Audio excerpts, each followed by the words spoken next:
ولسه مكملين في سلسلة وصفات المكرونة. النهاردة هنعمل مع بعض طاجن المكرونة بالصلصة وباللحمة المفرومة. عارفين طاجن المكرونة باللحمة المفرومة اللي بناكله من بره؟ ده بجد احلى منه 100 مرة. جربوها بالطريقة دي، انا متأكدة ان هي هتعجبكم. يلا على طول نشوف ازاي هنعملها. المكونات اللي احنا محتاجينها: اول حاجة مكرونة النوع اللي انتوا حابينه والشكل اللي انتوا حابينه. هنسلقها، نقطة هنا مهمة، ما نسلقهاش على الاخر، هنسلقها 3/4 سوا، وممكن حتى كمان تكون نص سوا، وهقول لكم ليه دلوقتي.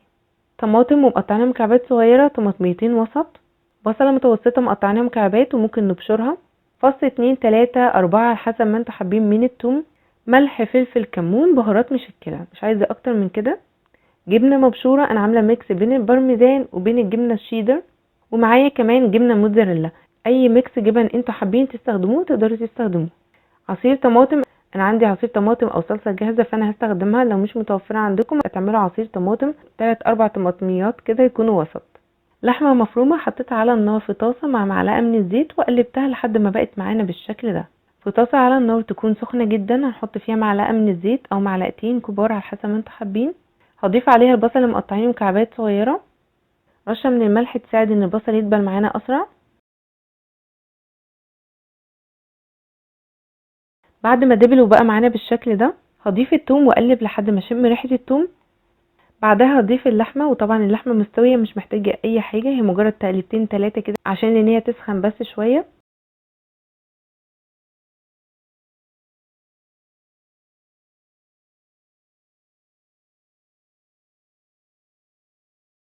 هضيف مكعبات الطماطم واقلب شوية.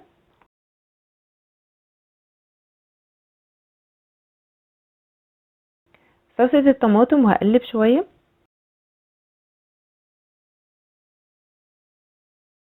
هضيف عصير الطماطم، لو الطماطم عندكم مش متسبكة، يعني لو انتوا هتستخدموا طماطم كنتوا مسبكينها قبل كده يبقى تمام، لو مش متسبكة ولسه ضاربينها حالا يبقى هتسيبوها شوية على النار مع اللحمة لحد ما تتسبك شوية.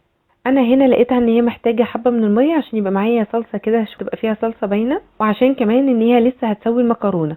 هسيبها ان هي تغلي شوية مع بعضها زي ما اتفقنا، كل حاجة مستوية مش محتاجة اكتر من انها تغلي بس مرتين 3. بعد ما بقت معايا بالشكل ده هبدأ ان انا احط عليها المكرونة. المكرونة زي ما اتفقنا تكون 3/4 سوا او نص سوا. كل ما تخليها ان هي تستوي اكتر في الصوص والخليط اللي احنا عملناه ده بيبقى طعمها احلى بكتير. لو كانت مستوية على الاخر وحطيتوها في الصوص هتتهري معاكم ومش هيبقى لها طعم ولا اي حاجة.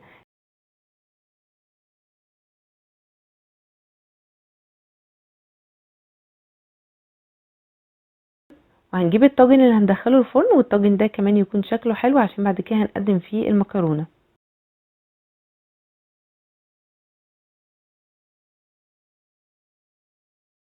وفي الاخر خالص هنضيف الجبنة اللي احنا عايزينها او المتوفرة عندنا. هندخلها الفرن في الرف الوسط على درجة حرارة 200 220، وهنسيبها لحد ما تكون المكرونة كملت سوا وتكون كمان خدت لون حلو من فوق.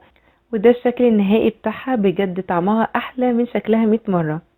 جربوها بجد هتعجبكم جدا انا متأكدة. اقابلكم ان شاء الله في فيديوهات وصفات مختلفة، والسلام عليكم.